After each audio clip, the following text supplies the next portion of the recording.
하나님의 은혜가 충만한 여러분의 심령과 각 가정이 되시기를 주님의 이름으로 간절히 소원합니다. 한 해가 정말 빨리 지나가는 것 같습니다. 이렇게 12월을 그리고 한 해를 작년에도 이렇게 지나갔고 또 그 전에도 지나갔고 또 그 전에도 이렇게 한 해가 또 잘 보내졌습니다. 말씀을 나누기 전에 꼭 말씀드리고 싶은 것은 여러분 여기까지 한 가정의 가장으로서 그리고 아버지로서 어머니로서 아내와 남편으로서 그리고 성도로서 많은 어려운 시간을 거쳐서 잘 오셨다는 얘기를 해드리고 싶습니다. 여러분 자신에게 서로에게 언젠가 여유가 있으면 여기까지 힘들게 온 자신에게 그리고 서로에게 꼭 한 번만 봐주고 또 안아주었으면 좋겠습니다. 우리 따뜻한 위로의 인사를 우리 앞뒤 좌우에 있는 분들과 하면 좋겠습니다. 우리 이렇게 인사 한번 하시겠습니다. 여기까지 잘 오셨습니다 라고 인사 한번 하시겠습니다. 여기까지 잘 오셨습니다 여러분. 감사합니다. 오늘 본문의 출애굽기 2장 이 당시의 역사적인 배경이 어떻게 되냐면 이스라엘 백성들이 애굽의 노예로 살고 있을 때가 이 당시의 배경입니다. 그래서 이 애굽의 왕 바로가 이 히브리인 이스라엘 사람들을 핍박하던 때입니다. 그 핍박하던 때에 모세가 기적적으로 태어나서 바로 왕의 공주의 딸의 마음에 긍휼히 여김을 받아서 불쌍히 여김을 받아서 왕족으로 왕궁에 살고 있을 때입니다. 그래서 자기는 히브리인 이스라엘 사람으로서 이렇게 왕궁에 입양되어서 살고 있는데 자기의 동족들은 저렇게 고통을 당하고 있는 것입니다. 그것을 안타깝게 여기던 사람이었습니다. 11절에 보시면 모세가 장성한 후에 한 번은 자기 형제들에게 나가서 그들이 고되게 노동하는 것을 보더니 어떤 애굽 사람이 한 히브리 사람 곧 자기 형제를 치는 것을 본지라. 12절에 좌우를 살펴 사람이 없음을 보고 그 애굽 사람을 쳐 죽여 모래 속에 감추니라. 동족을 사랑하는 열정은 있는데 그것이 보기에 너무나 안타까워서 이 애굽 사람을 쳐서 죽여버립니다. 그리고 모래에 감추어 버립니다. 사람을 죽이는 일을 합니다. 그리고 그 다음 13절에 이번에는 동족끼리 싸웁니다. 이튿날 다시 나가니 두 히브리 사람이 서로 싸우는지라. 그 잘못된 사람에게 이르되 네가 어찌하여 동포를 치느냐 하매 14절 그가 이르되 누가 너를 우리를 다스리는 자와 재판관으로 삼았느냐. 네가 애굽 사람을 죽인 것처럼 나도 죽이려느냐. 모세가 두려워 이르되 이 일이 탈로 되었도다. 자기가 몰래 이 애굽 사람을 쳐서 죽였는데 이미 이 동족들이 다 알고 있는 거예요. 15절 우리 다 같이 한번 15절을 읽겠습니다. 바로가 이 일을 듣고 모세를 죽이고자 하여 찾는지라. 모세가 바로의 낯을 피하여 미디안 땅에 머물며 하루는 우물 곁에 앉았더라. 모세가 이때 바로의 낯을 피하여 그 미디안으로 도망을 가는데 도망가서 거기서 몇 년을 사는 줄 아십니까 여러분? 40년을 가서 삽니다. 우리가 성경을 읽으면 하나님께서는 수많은 사람들을 만들어 가십니다. 하나님 참 바쁘셨겠어요. 아브라함 만지셔야죠. 야곱 만지셔야죠. 요셉 만지셔야죠. 모세 만지셔야죠. 그리고 사도 바울도 만지셔야죠. 그리고 우리들도 만지셔야죠. 하나님은 이렇게 우리를 만지시는, 우리를 다듬으시는 하나님이시라는 것입니다. 우리를 이렇게 만지시는 하나님이십니다. 만들어 가시는 것입니다. 모세의 인생 120년은 40년씩 나누어서 설명을 드릴 수가 있습니다. 처음 40년은 어디에서 살았습니까? 왕궁에서 왕족으로 공주의 아들로 살았습니다. 그런데 이 40년의 기간 동안 성경이 기록하고 있는 것은 딱 15절입니다. 15절에 이 40년의 기록을 놓고 있습니다. 두 번째 40년은 미디안에서 도망가서 살았는데 거기서 훈련받는 인생을 삽니다. 불안하게 가서 40년 동안 목동으로 훈련을 받습니다. 이 본문은 2장 15절에 미디안으로 도망갔다는 그런 기록부터 시작해서 25절까지 딱 11절에 이 40년을 기록하고 있습니다. 그리고 마지막 40년은 이 모세가 백성들을 이끌고 애굽을 탈출해서 가나안 앞까지 가는 그 광야 40년의 마지막 40년, 이 사명자로서의 40년이 마지막 40년입니다. 그래서 정리를 하면 첫 번째 40년은 은혜, 두 번째 40년은 훈련, 세 번째 40년은 사명, 이렇게 정리할 수가 있습니다. 그런데 성경은 출애굽기 3장부터 시작해서 신명기까지 이렇게 길게 애굽에 이렇게 길게 모세의 마지막 40년을 길게 기록하고 있다는 것입니다. 왜냐하면 모세의 마지막 40년이 가장 그의 인생에서 가장 중요하기 때문에 이렇게 해서 성경이 그 많은 분량을 할애해 놓은 것입니다. 무슨 얘기냐면 하나님이 모세를 왕궁에 세우실 때 왕족으로만 평생 그렇게 살게 하시려고 거기에 두신 게 아니라는 것입니다. 저와 여러분은 출신 배경이 다 다릅니다. 어떤 집은 가난하게, 어떤 집은 중산층으로, 어떤 집은 부잣집으로 태어났는데 그렇게만 평생 살라고 거기에 두신 게 아니라는 것입니다.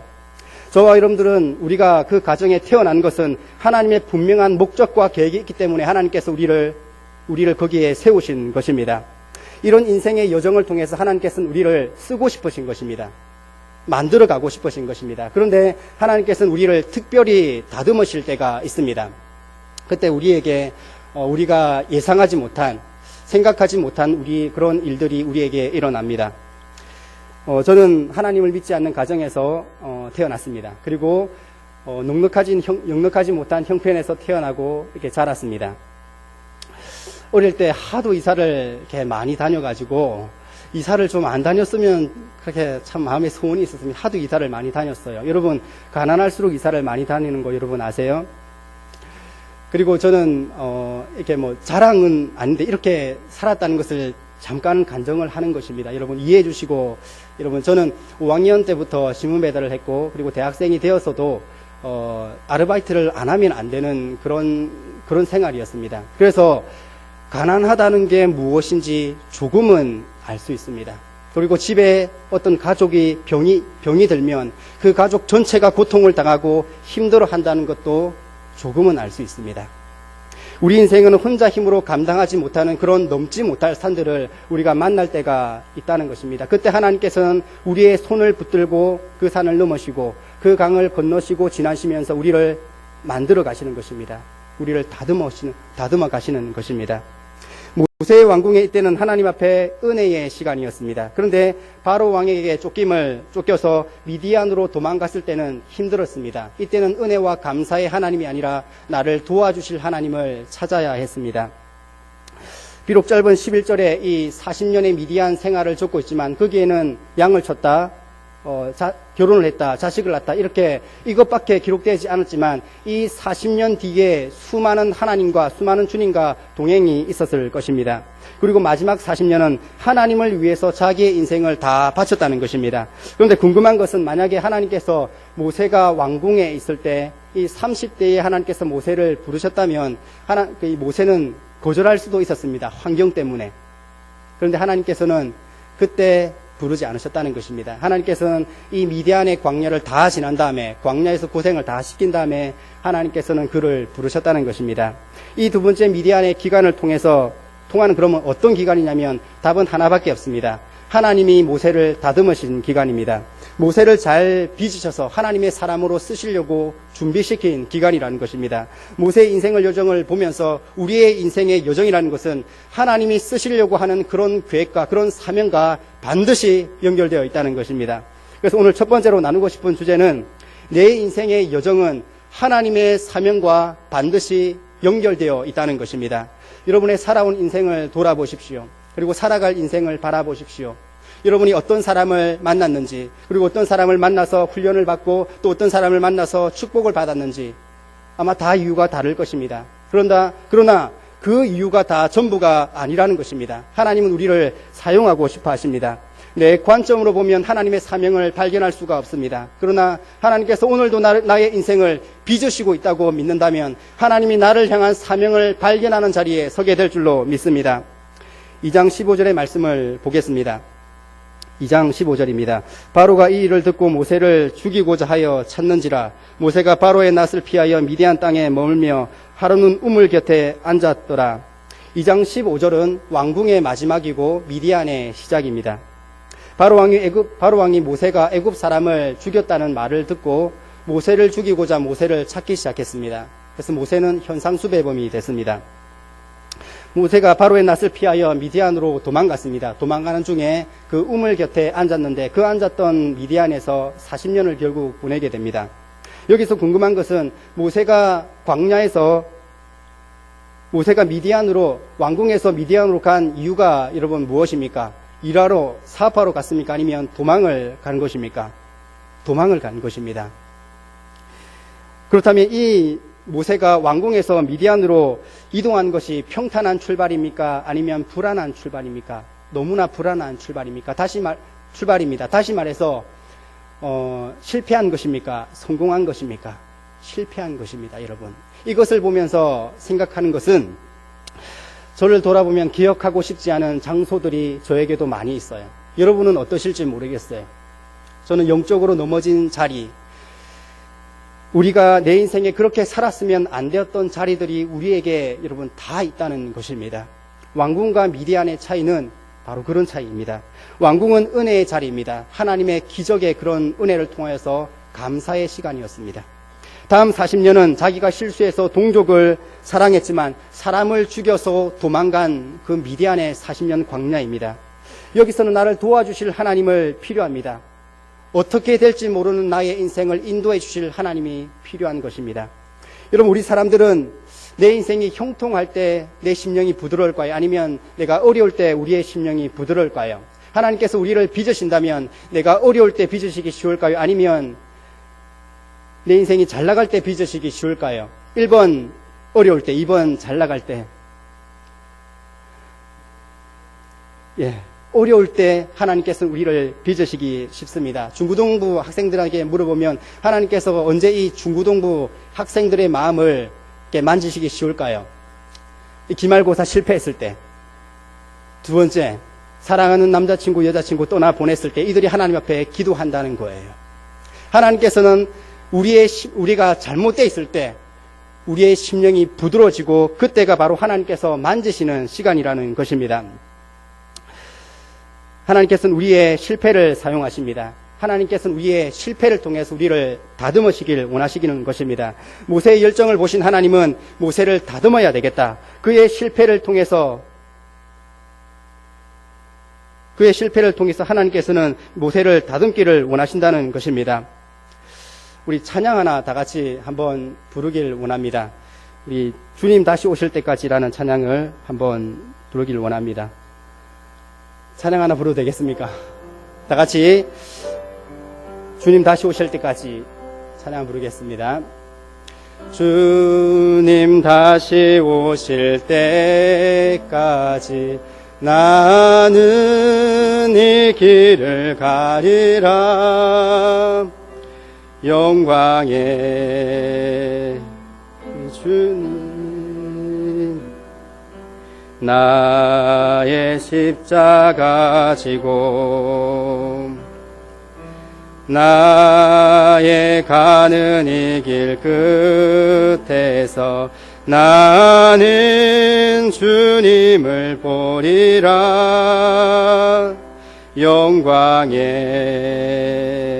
내 주님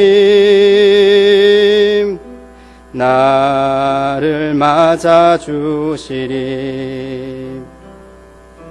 주님 다시 오실 때까지 나는 일어나 달려가리라. 주의 영광 온 땅 덮을 때 나는 일어나 노래하리. 내 사모하는 주님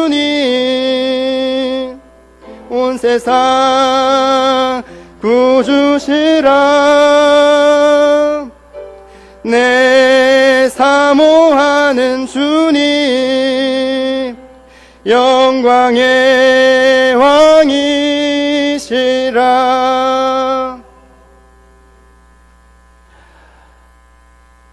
여러분, 이 찬양을 부르실 때마다 은혜가 되시기를 바랍니다. 하나님께서 우리를 안아주신다는데 우리가 뭘 하다가 주님 품에 안길 것인가? 영광의 구주께서 우리를 안아주신다는데 우리가 무엇을 하다가 주님 품에 안길 것인가?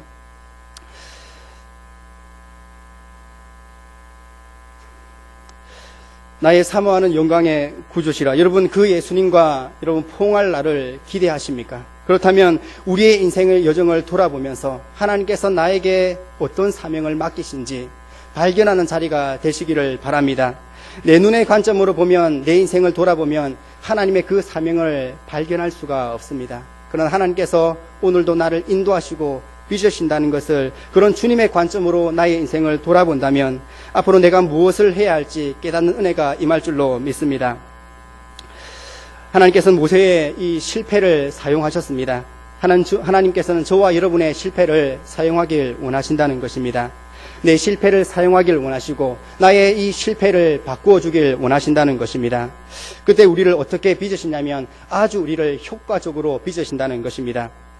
올해 지금까지 실패의 자리를 낙심의 자리로 바라보지 마시기를 바랍니다. 오히려 그것 때문에 내가 주님께 더 부드럽게 나아가서 하나님의 은혜로 나를 빚으시는 것을 바꿔주시는 그런 은혜를 주실 줄로 믿습니다. 이 믿음으로 저와 여러분의 실패를 바라보고 새롭게 일어나는 시간이 되기를 주님의 이름으로 소망합니다. 이렇게 40년 동안 하나님이 모세를 빚으신 다음에 이제 때가 되어서 호렙산에서 이 모세를 부릅니다. 그 사명을 주실 때 모세의 나이가 얼마냐면 80세입니다. 하나님, 내가 누구간데 이런 일을 합니까? 그때 하나님과 수많은 대화를 합니다. 그 대화 중에 이런 내용이 나옵니다. 출애굽기 3장으로 가면 이런 말씀이 나옵니다. 13절에 모세가 3장으로 가면 3장 13절에 모세가 하나님께 아뢰되 내가 이스라엘 자손에게 가서 이르기를 너희 조상의 하나님이 나를 너희에게 보내셨다 하면 그들이 내게 묻기를 그의 이름이 무엇이냐 하리니 내가 무엇이라고 그들에게 말하리이까. 14절 하나님이 모세에게 이르시되 나는 스스로 있는 자인이라. 또 이르시되 너는 이스라엘 자손에게 이같이 이르기를 스스로 있는 자가 나를 너희에게 보내셨다 하라. 하나님이 보내셨다고 말씀하라는 것입니다. 스스로 있는 자라, 존재하는 자가 보내셨다고 얘기하라는 것입니다. 그래서 모세는 결국 갑니다. 그래서 모세가 어느 자리로 가냐면 자기가 바로 피해서 도망간 자리, 자기가 넘어진 자리, 실패한 현장으로 다시 갑니다. 여러분, 하나님께서는 우리들로 하여금 우리가 실패한 그 자리로 다시 보내실 때가 있다는 것입니다. 언제 보내시냐면 우리를 다듬으신 다음에 다시 보내신다는 것입니다. 여러분, 한 해를 돌아보십시오. 2014년 동안 내가 실패한 자리가 있습니다. 하나님은 그 자리로 다시 우리를 보내실 때가 있습니다. 모세는 가서 드디어 바로 왕과 대화를 합니다. 5장 1절입니다. 그 후에 모세와 아론이 바로에게 가서 이르되 이스라엘의 하나님 여호와께서 이렇게 말씀하시기를 내 백성을 보내라. 그러면 그들이 광야에서 내 앞에 절기를 지킬 것이니라 하셨나이다. 이 백성 다 나가야 된다. 다 자유롭게 해줘야 된다라고 이렇게 얘기를 했습니다. 하나님께서 이렇게 말씀하셨다고. 그런데 이 말을 들은 바로가 콧웃음을 칩니다. 2절에 바로가 이르되 여호와가 누구이기에 내가 그의 목소리를 듣고 이스라엘을 보내겠느냐. 나는 여호와를 알지 못하니 이스라엘을 보내지 아니하리라. 하나님을 알지 못하기 때문에 나는 보낼 수 없다. 아주 단호합니다.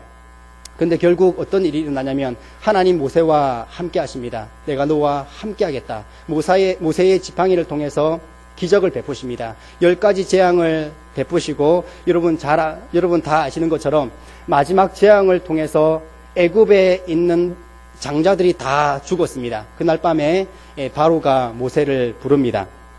12장으로 넘어갑니다. 12장 31절에 밤에 바로가 모세와 아론을 불러서 이르되 너희와 이스라엘 자손은 일어나 내 백성 가운데서 떠나 너희의 말대로 가서 여호와를 섬기며, 밤에 불렀습니다. 떠나라. 다 데리고 떠나라고, 너희의 말대로 너희의 여호와를 섬기라고 말합니다. 여러분, 이런 역사가 일어난다는 것입니다.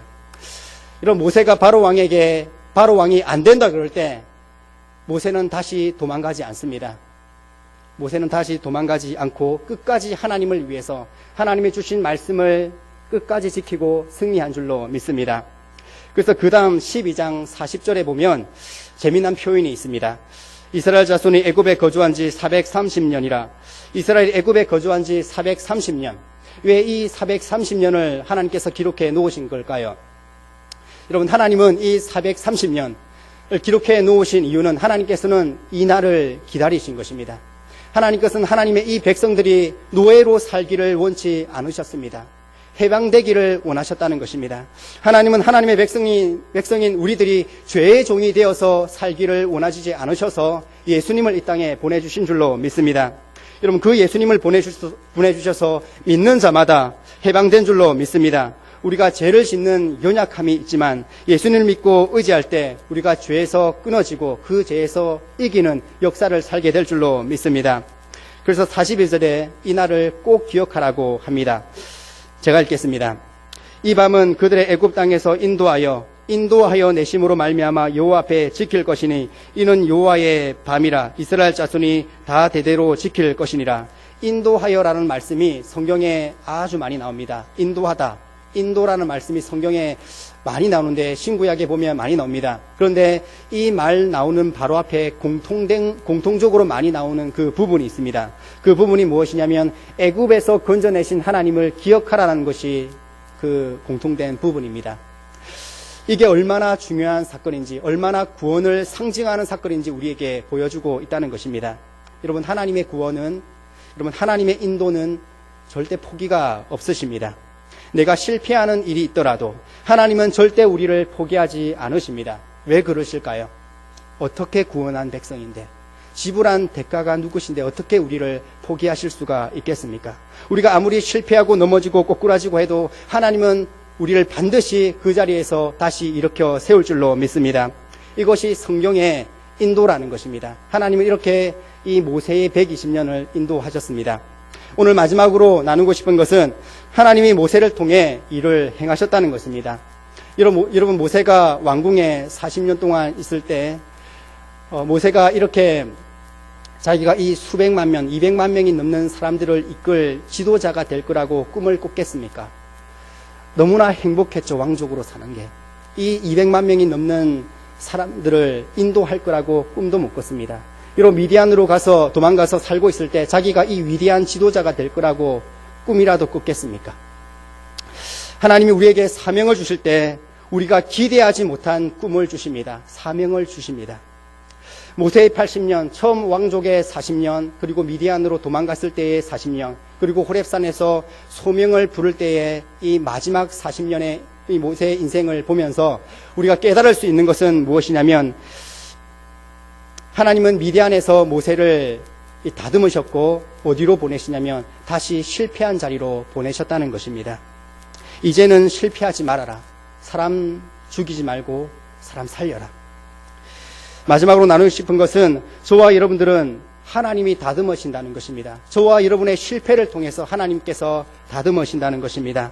실패 속에서 나를 다듬으신 다음에 어디로 보내시느냐면 다시 실패한 자리로 우리를 보내신다는 것입니다. 다시 실패한 자리로 저와 여러분을 보내실 때 여러분 그때 꼭 승리하시기를 바랍니다. 마지막 세 번째 주제는 하나님이 나를 실패의 자리로 보내실 때 다시 그 자리에 세우실 때 승리하시기를 바랍니다. 2014년 한 해가 벌써 저물어 갑니다. 저와 여러분의 2014년 인생 가운데 실패한 자리로, 넘어진 자리로 다시 보내실 때 거기가 가정이든 친구와의 관계이든 직장이든 사업의 현장이든 죄를 지었던 현장이든 거기에서 여러분 승리하시기를 주님의 이름으로 소원합니다. 하나님은 반드시 우리를 넘어진 자리에서 일으켜 세우실 것입니다. 날마다 주님과 동행하여서 날마다 승리하는 여러분의 평생이 되시기를 주님의 이름으로 간절히 소원합니다. 기도하겠습니다. 하나님 참으로 감사합니다.